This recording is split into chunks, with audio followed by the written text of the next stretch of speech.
ഏത് സ്കൂളിൽ നിന്നാണ് വരുന്നത്? Saint Joseph's Alappuzha. Saint Joseph GHS Alappuzha. ആലപ്പുഴയിൽ നിന്ന് കുട്ടികളാണ്. കയ്യിൽ ഇവിടെ ഈ നമുക്ക് പാത്രമൊക്കെ ഉണ്ട്. എന്തായാലും എല്ലാം ഫുൾ സെറ്റായിട്ടാണ് ഇവിടെയും കളിക്കാൻ വന്നിരിക്കുന്നത്. അപ്പോൾ ആദ്യമായിട്ടാണോ കലോത്സവത്തിൽ പങ്കെടുക്കുന്നത്? കലോത്സവത്തിൽ ആദ്യമായിട്ടല്ല, സ്റ്റേറ്റിൽ ആദ്യമായിട്ടാണ്. കലോത്സവങ്ങളിൽ പങ്കെടുത്തിട്ടുണ്ട്, സ്റ്റേറ്റിൽ ആദ്യമായിട്ടാണ് വരുന്നത്. ഏതായാലും നമുക്ക് അവരുടെ ആ പെർഫോമൻസ് ഒന്ന് കണ്ടാലോ?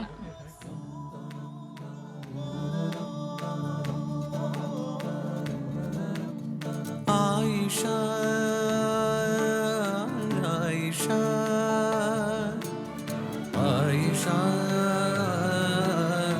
Aisha,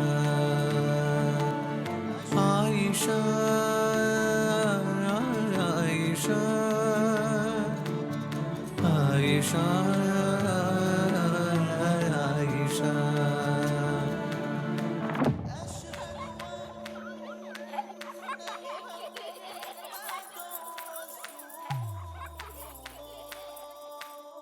ആയിഷ, ആയിഷ, ഇജ്ജ് എന്താ അവിടെ കളിക്കുന്നേ?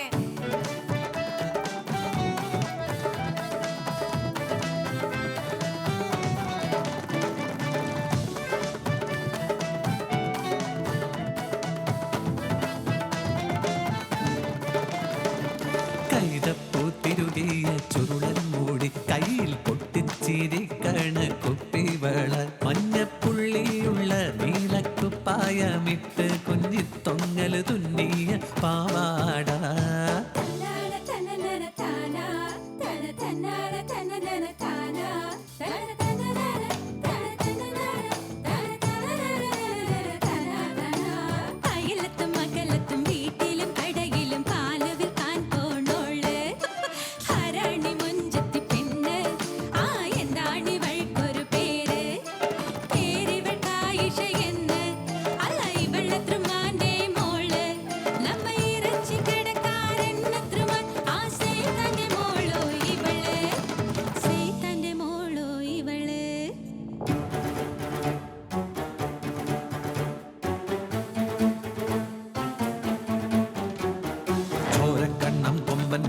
മുഖം നിറച്ചു വസൂരിക്കലയും മാംസം കെട്ടി തൂക്കിയ കടയുടെ മുമ്പിൽ കയ്യിൽ വെട്ടുകത്തിയും പിടിച്ചിരിക്കണ നമ്മുടെ കാലൻ നന്ദുമാന്റെ മോള് കെട്ടിയോളെ ഒറ്റച്ചവിടിന് കൊന്ന പാപിയുടെ മോള് ഒന്നൊര പാപിയുടെ മോള് കത്തിയോണ്ട് അരിഞ്ഞ പെണ്ണെ അന്നേയും കടയിൽ കെട്ടിത്തൂക്കും ഞാൻ.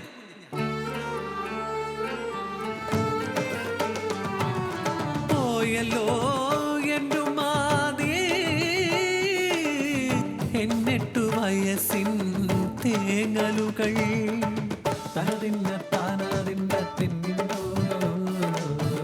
പൊടിപാറും പെർഫോമൻസ് ആയിരുന്നു. കാരണം പൊടി എന്നെ പറത്തിക്കൊണ്ടുള്ള പെർഫോമൻസ് ആയിരുന്നു. അതുകൊണ്ട് ഞാൻ പൊടിപാറും പെർഫോമൻസ് എന്ന് പറഞ്ഞത്. കാരണം അവർ എങ്ങനെയാണോ കലോത്സവത്തിന് കളിച്ചത് അതുപോലെയാണ് ഇവിടെയും കളിച്ചത്. കാരണം പുഴയായി സങ്കല്പിച്ച് ഇങ്ങനെ ഈ ഓളങ്ങളൊക്കെ വെട്ടുമ്പോഴേക്കും അങ്ങനെ തന്നെ അവർ അങ്ങനെ സങ്കല്പിച്ച് കളിച്ചു. ഏതായാലും വളരെയധികം നന്ദി, ഗംഭീര പെർഫോമൻസ് ആയിരുന്നു, പറയാതിരിക്കാൻ വയ്യ. ഏതായാലും എല്ലാവിധ ആശംസകളും. Thank you.